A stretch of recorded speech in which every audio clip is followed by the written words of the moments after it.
Es una silla para astronautas, un encargo hecho por la NASA a una empresa de Castilla y León y fabricada en un elemento muy cotidiano.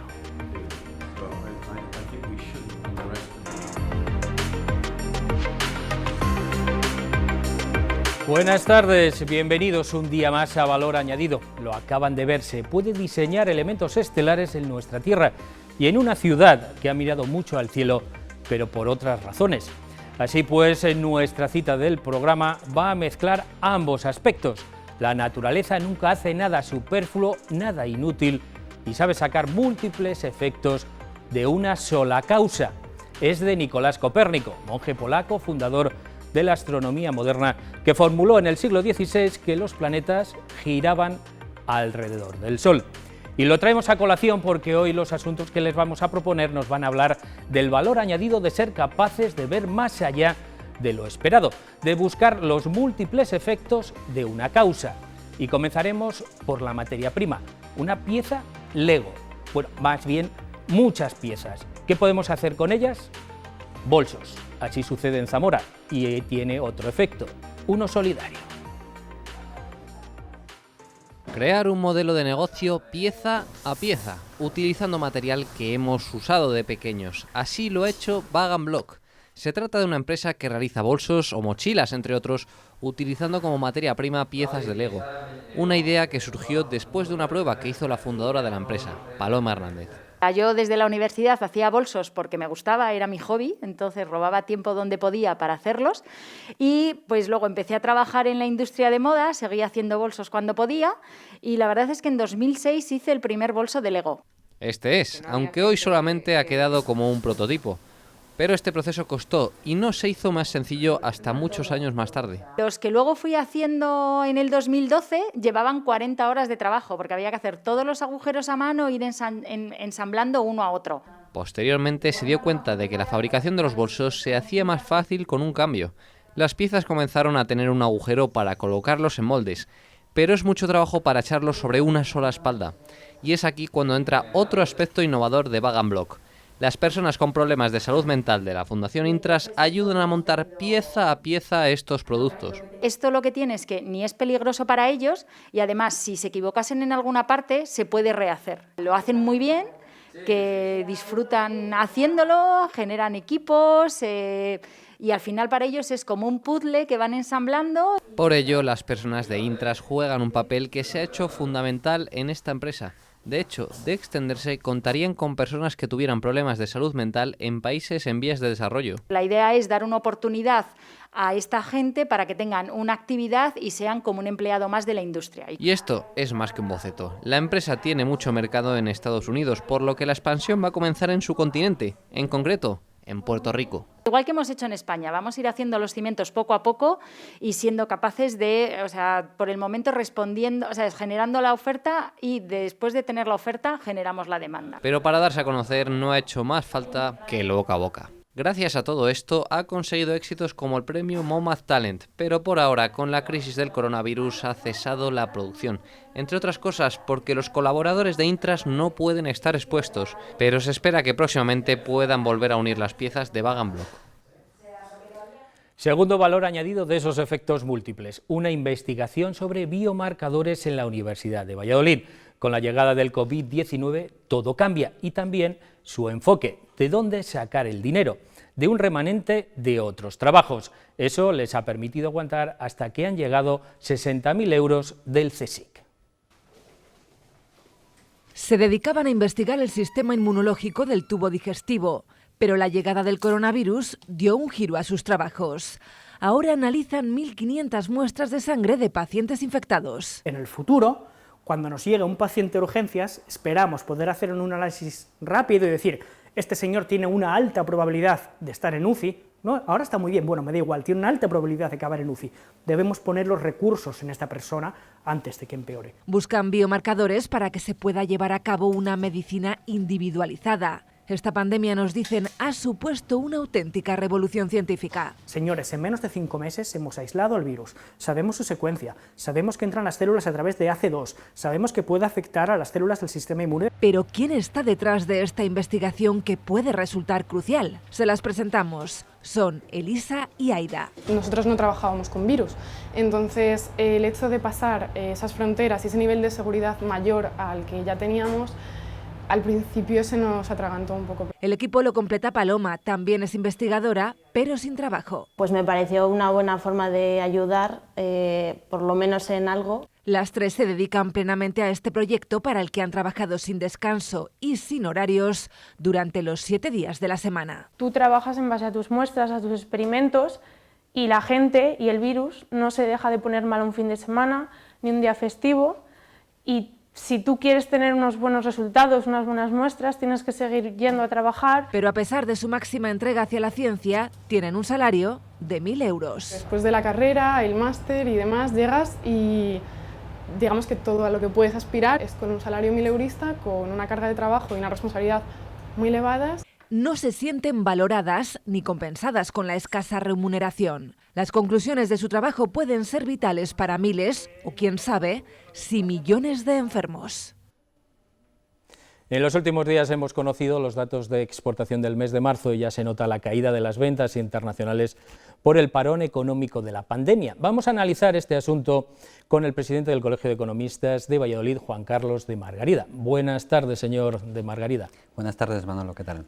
Ustedes han presentado recientemente un informe sobre las exportaciones en Castilla y León que se contraen, ¿no? ¿Puede ser esa la principal conclusión? Sí, la verdad es que sí. Bueno, el informe que hemos presentado se basa sobre la información del año 2019, pero que es muy representativa para saber exactamente cómo es el impacto a través de la COVID-19. Las exportaciones iban disminuyendo, había una desaceleración económica desde finales del 17 y eso es muy importante que lo tengamos presente.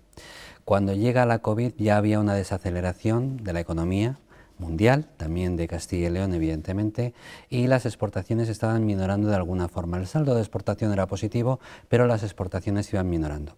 Cuando llega la COVID 2019, pues nos encontramos con un parón generalizado de toda la actividad, prácticamente toda la actividad. Había dos sectores fundamentalmente que estaban, digamos, produciendo, que era el sector primario, el alimentario, evidentemente, y el sanitario, de alguna de las formas, y lo que era el mantenimiento de esos dos grandes sectores. En esos momentos nos encontramos con una realidad muy importante de que las producciones se paran, no se fabrica y tiene que llegar el gobierno a poder estabilizar de alguna forma todo lo que había en estos momentos. Lo primordial era que el tejido productivo no se perdiera y que el empleo se permaneciera indemne de alguna forma para que no se perdiera ningún puesto de trabajo.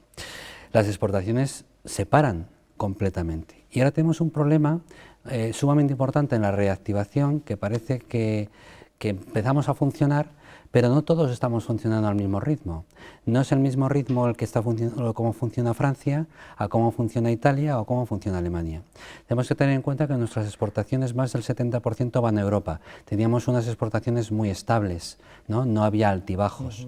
Pero en este momento con la COVID tenemos una problemática porque cuando nosotros empecemos a fabricar, tiene que el resto de países donde van nuestras exportaciones que recibir.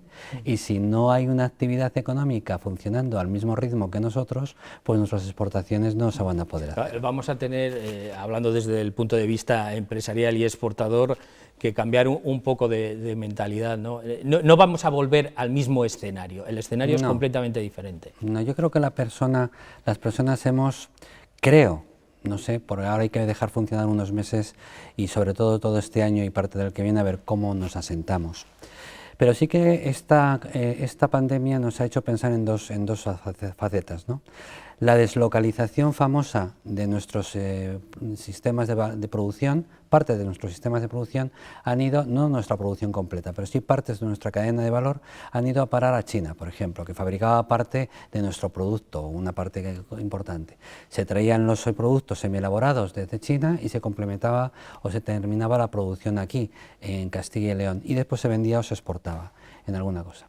Claro, nos hemos encontrado con un cambio muy importante porque China se paró, nosotros no teníamos los productos para poder fabricar lo nuestro, en este momento nosotros podemos fabricar, pero no está al mismo ritmo China, entonces el concepto de globalización ha cambiado. ¿Y por dónde tiene que ir ahora esa globalización? Yo creo que tenemos que ser autosuficientes, fíjate, tenemos que mirar... Pero no autocráticos, ¿no? Como no, eso está claro, no. En aquella época. Pero, por ejemplo, lo que sí que es cierto es que, de alguna forma, tenemos lo hemos visto con el tema sanitario. No teníamos mascarillas, ni estábamos produciendo todo lo que necesitamos en el sistema sanitario. Entonces, tenemos un verdadero problema. Hemos tenido que ir a comprarlo fuera cuando lo podíamos estar produciendo nosotros mismos. Entonces, yo creo que el sistema en estos momentos ha quedado definido en que tenemos que tener primero un buen sistema sanitario que cubra la salud, es fundamentalmente, y después la subsistencia de la ciudadanía.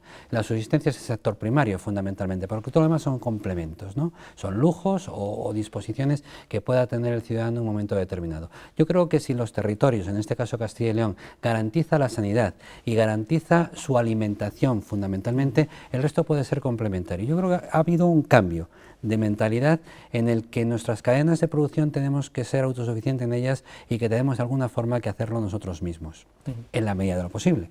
Claro, porque al final tampoco se puede cerrar las fronteras, si no tampoco no funcionaría con ninguno, ¿no? Sí. Va a ser otro concepto de exportación. Sí, yo creo que la fábrica era a nivel mundial y ahora la fábrica va a ser mucho más a nivel local.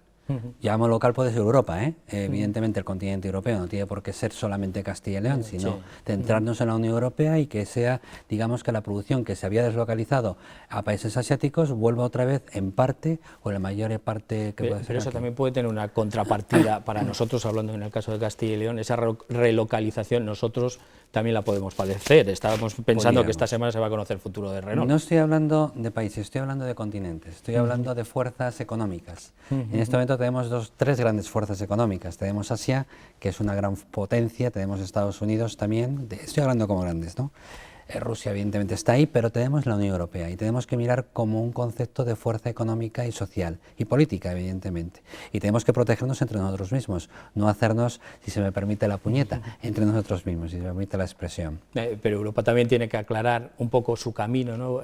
Ese plan de reconstrucción. Sí, vamos a ver, el problema que ha habido aquí inicialmente es que cuando en marzo empieza la pandemia, ha habido un descontrol completo. Porque cada país iba un poco por libre, no sabía, también venían cosas muy rápidas y no sabías muy bien cómo reaccionar. Sí que es cierto que el gobierno español tuvo la gran idea de los ERTEs porque estabilizó de alguna forma lo más importante, con independencia después de las ayudas sociales, etcétera, ¿no? Pero fundamentalmente era el trabajo, que son las empresas, ¿no? En definitiva. Pero lo que sí que es cierto es que Europa tardó demasiado, y yo creo que sigue tardando demasiado, en tomar las riendas de hacer algo coordinado y al unísono en todos los países de la Unión Europea. No dijo las directrices que se tenían que ir haciendo al mismo tiempo. No sé, España hacía unas directrices, Francia hacía otras, bueno, Inglaterra no, pero vamos, Alemania hacía otras, no, y entonces llegaba un momento en que había contradicciones. Y claro, si tú vas a ayudar a un continente, a una Unión Europea en este caso, tienes que hacerlo al unísono, tienes que hacerlo al mismo tiempo, porque no puede haber desfases entre unos y otros, porque nos ha tocado a todos por igual, a unos más en un momento determinado y a otros menos, ¿no? Y mucho menos hacer diferenciaciones entre norte, sur y centro, porque estamos en una idea que si esto no responde como tiene que responder, ¿para qué nos sirve la Unión Europea, en definitiva? Entonces es sumamente importante de que la Unión Europea estabilice y determine que los países que conformamos, los 27 países, vamos a una y que tenemos que hacer un bloque unánime frente al resto del mundo, no frente a los países que estamos unos con respecto a otros o al norte con respecto al sur, sino frente al resto del mundo. Y si tenemos eso claro, digamos que la reactivación tan famosa que estamos teniendo ahora tendrá su sentido. Una última pregunta, que ya llegamos al final, que está sobre la mesa, se van a conocer también los planes europeos. ¿Qué se va a pedir a cambio? ¿Planea otra vez la sombra del rescate? ¿Va a haber rescate a España? Pues no lo sabemos. Lo que sí que es cierto es que el gasto que tiene que tener España, hay que saber, cualquier país, no solamente España, tiene que diferenciarse bien. Lo que es el presupuesto necesario para combatir la COVID, que es momentánea, es temporal, y el presupuesto necesario para seguir funcionando normalmente el país, que eso es el presupuesto del Estado, lo que hasta antes del marzo era lo que íbamos a probar, ¿no? Ahora se ha desvirtuado todo, pero no podemos juntar todo en los mismos sacos. Una cosa son las ayudas que me van a dar y el gasto que voy a tener para afrontar y reactivar la economía post-COVID, y otra cosa es el funcionamiento normal del país y cómo tiene con todas sus estructuras, reestructuraciones y cómo tiene que afrontar el futuro, ¿de acuerdo? No se puede juntar. Una cosa está clara, yo si recibo dinero tengo que cumplir unas normas o por lo menos unas directrices. No se puede recibir dinero por recibir. Un préstamo, cuando pedimos un préstamo al consumo, tenemos que cumplir unas normas, ¿no?, de garantías, avales y después de un buen funcionamiento de la familia para poder pagar y devolver ese préstamo. Pues eso es lo mismo que tienen que hacer cada uno de los estados, pero diferenciando claramente, sin juntar en la misma bolsa, lo que es gasto sanitario o post-COVID, vamos a llamarlo así, a lo que es el funcionamiento normal. Y en el funcionamiento normal tenemos que tener unos gastos muy coherentes, con mucho sentido común, porque al final vamos a tener que echar manos de ellos para poder cubrir el resto de gastos. Pero nos quedamos con esa diferenciación entre los fondos necesarios para la coyuntura, para la necesidad urgente y otra lo que es estructural. Muchas gracias, señor Margarida, por haber estado con nosotros estos minutos. Muchísimas gracias a vosotros por llamarnos. Muchas gracias. Gracias. Nos vamos ahora hasta la Universidad de Burgos, que coordina un proyecto europeo con empresas dirigido al tratamiento de niños con dislexia. ¿Cuál ha sido su causa de efecto múltiple? La realidad virtual y aumentada. Con ella busca mejorar el aprendizaje de una forma más divertida y con mayor compromiso. Deportistas, artistas o científicos que han marcado nuestra historia fueron disléxicos, como Thomas Edison o Picasso. Un trastorno del aprendizaje de la lectoescritura que se calcula afecta a 1 de cada 10 niños. La Universidad de Burgos está liderando un proyecto europeo de aprendizaje inclusivo a través de la realidad aumentada y virtual. Estamos construyendo una serie de herramientas para dar respuesta a una dificultad de aprendizaje como es la dislexia. No solo desde la realidad virtual y aumentada, que como te decía quizás sea lo más llamativo, sino también con la construcción de una guía interactiva, de diferentes materiales de buenas prácticas y también de la recogida de esas políticas educativas a nivel europeo. Las nuevas tecnologías pueden ayudar a estos escolares en su aprendizaje de una forma más divertida y con un mayor compromiso por su parte. Mejorar esas capacidades o esas pequeñas dificultades educativas, escolares que ellos tienen. Ya han realizado las primeras pruebas con el material de realidad aumentada y han desarrollado la primera versión beta del videojuego. Todas las herramientas estarán disponibles para su descarga y utilización una vez finalice el proyecto en septiembre de 2021. Nuestra muestra inicial es de poquitos niños porque lo que queremos hacer es un entrenamiento con ese videojuego y una posterior evaluación. Y como te digo, es un recurso limitado, entonces empezaremos con 5 niños para ver y poder afinar ese videojuego. Lo que hemos hecho ha sido diseñar unos mundos que están recogidos en un mundo planetario a través de diferentes planetas, en los cuales van a tener que ir realizando una serie de actividades para mejorar esas pequeñas dificultades que los niños y las niñas con dislexia tienen. Pues además de pues mejorar la lectura, la comprensión, la memoria a corto plazo, también hay unas actividades que se refieren a que ellos vean las capacidades que tienen. En el proyecto trabaja un equipo multidisciplinar de la Universidad de Burgos, una neuróloga del Hospital Universitario, 2 empresas españolas y otros 2 socios europeos de Rumanía e Italia. La situación escolar es parecida. De hecho, nuestros socios rumanos son una asociación de dislexia, una asociación de padres y profesionales que intenta avanzar dentro del mundo escolar para que esta dificultad no lo sea dentro del mundo escolar. El proyecto ha recibido 373.000 euros para su desarrollo. Y ahora la silla de la NASA la ha diseñado Nagami Design, una empresa que usa la impresión 3D con brazos robotizados para hacer mobiliario. Ha sabido ver en el potencial de un material de uso cotidiano para poder ser usado en el espacio, desde una ciudad que desde hace siglos mira al cielo con ojos místicos, desde Ávila. Nagami Design es una empresa con sello abulense que se dedica al diseño y fabricación de mobiliario de interior a través de la impresión 3D. En sus 4 años de trayectoria empresarial han trabajado con importantes diseñadores y centros de arte, entre otros. Datum Bona se preparó para un concurso de la NASA que consistía en generar un espacio habitable para los astronautas incluso antes de que ellos llegaran allí. Nosotros éramos la parte que trataba el mobiliario para los astronautas y nuestra propuesta era que ese mobiliario fuera hecho con el propio residuo de la instalación del hábitat en Marte de esos astronautas. El material que estáis viendo aquí está sin colorantes, es el material base que utilizamos para trabajar y es PETG. Es el mismo material de las botellas de bebidas, de las botellas de plástico, lo que pasa es que lleva un añadido para mejorar nuestro proceso de extrusión. Para la fabricación de estas piezas trabajan con termoplásticos reciclados. Entre sus colaboraciones destaca su proyecto con la organización ambiental Parley for Oceans. Aquí se utilizan dos materiales, uno es el PETG habitual que utilizamos nosotros en nuestra fabricación y aparte se incorpora el material PET de Parley, que lo recogen de los ecosistemas marinos, de los océanos y de las costas, lo reciclan y nos lo entregan a nosotros para poder incorporarlo a nuestra fabricación. Su primera colaboración fue con el Centro de Arte Pompidou en Francia. Ahora trabajan en diferentes proyectos que mantienen en varios países como China o Inglaterra. Allí están fabricando el packaging de una conocida marca de whisky. Otro proyecto más en la escala arquitectónica para un cliente de Holanda. Es para una ampliación interior de unas oficinas en las que vamos a generar, a imprimir una pieza de 12 por 4 metros y por otros 4 metros de alto, en la que van a albergar ellos una parte de sus oficinas, se va a imprimir por piezas y seguramente va a ser una de las piezas más grandes impresas con impresión 3D. Cuando se decretó el estado de alarma, decidieron dejar a un lado sus proyectos para imprimir pantallas protectoras. En total han fabricado 7.500 que han donado a sanitarios y protección civil, entre otros. Poder hacerla con nuestra tecnología, realizar una cada 5 minutos para poder hacer el mayor número de ellas en el menor tiempo posible y en las 2 primeras semanas llegamos a cubrir las necesidades iniciales de los servicios abulenses. Ahora los 7 trabajadores de esta empresa han retomado sus proyectos y esperan que alguno de ellos vea la luz este 2020.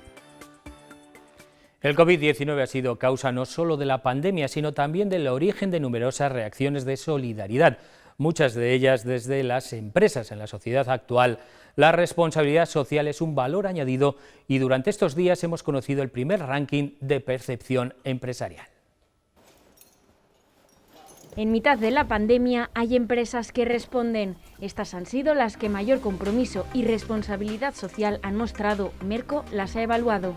¿Ha puesto usted su empresa al servicio de la sociedad, al servicio de los más desfavorecidos? Su logística, su conocimiento, sus mercados. Más de 2.000 ciudadanos y 260 expertos han sido los encargados de valorar las 20 mejores. En lo que más se han fijado es en cómo tratan a sus empleados. Cómo protege a sus trabajadores, cómo cuida el empleo. Al ritmo que aumentaban los contagios, había que tomar decisiones. Los aciertos y errores de las empresas han marcado su reputación ante la sociedad. Un impulso muy importante en muy poco tiempo en la construcción de la reputación. Las empresas que han sabido jugar estas bazas, que han sabido ser socialmente responsables, tienen un reconocimiento muy importante. Y ha pesado y mucho la donación de material. Ha sido determinante tanto material de protección como material médico, respiradores. Fíjese que yo creo que el caso de SEAT tiene que ver mucho con la fuerza de los respiradores. Y actos como este de Campofrío donando un lote de productos a los sanitarios del Hospital de Burgos. También la aparición en medios de comunicación. Si al margen de lo que hayan hecho Inditex y Mercadona, que me consta que son muchos, 2 medios no hubiesen puesto en valor sus trabajos, no tendrían ese reconocimiento, sin duda. Por eso lamenta que fallen las estrategias de farmacéuticas o laboratorios, que también han trabajado, pero no han sabido transmitirlo. Quizás no ha trascendido tanto a nivel de sociedad sus esfuerzos, que me consta que son muy importantes. Y no solo la reputación, nuestra manera de trabajar ya no es la que era. El teletrabajo es ya una realidad y curiosamente, en vez de ser un problema, se está convirtiendo en un orgullo para las empresas. Defienden que ese es el mejor indicador de que ha venido para quedarse y ya no hay marcha atrás. El COVID ha hecho que muchas empresas hayan tenido que reinventarse. Un ejemplo es el taller de Irene de la Cuesta, una diseñadora vallisoletana especializada en vestidos de novia e invitada. Ahora ha reconvertido su producción y crea mascarillas con una veintena de diseños. Ya ha vendido más de 9.000 por todo el país.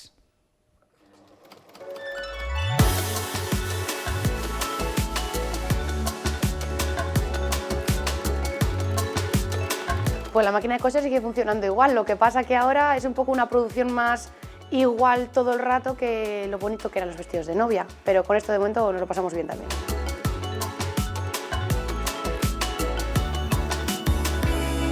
Antes había una falta de ese producto que era necesario. Pero ahora yo creo que sí que puedes adquirirlo sin ningún problema, pero ahora lo que demanda un poquito el público es diseño. Y es, no pienso ahora en qué jersey me pongo, sino utilizo esta mascarilla para trabajar y luego para la tarde pues tengo otra mascarilla.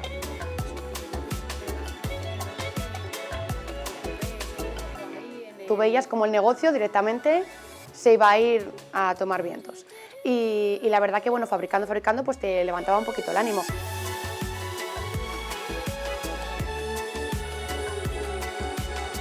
Siempre te queda esa cosa de hacer tu propio trabajo, que era el de los vestidos, pero sí que es cierto que estoy contentísima. Lleva mucho trabajo, porque todo siempre se ve más bonito desde fuera, pero esto lleva muchísimo trabajo, pero la verdad que a nivel empresarial está funcionando muy bien.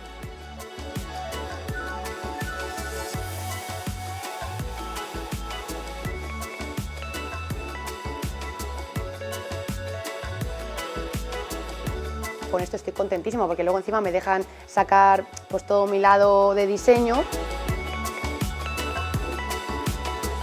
porque iban tan guapos con la mascarilla y les mandan aquí. O sea, al final boca a boca y sobre todo bueno, las redes sociales funcionan muy bien.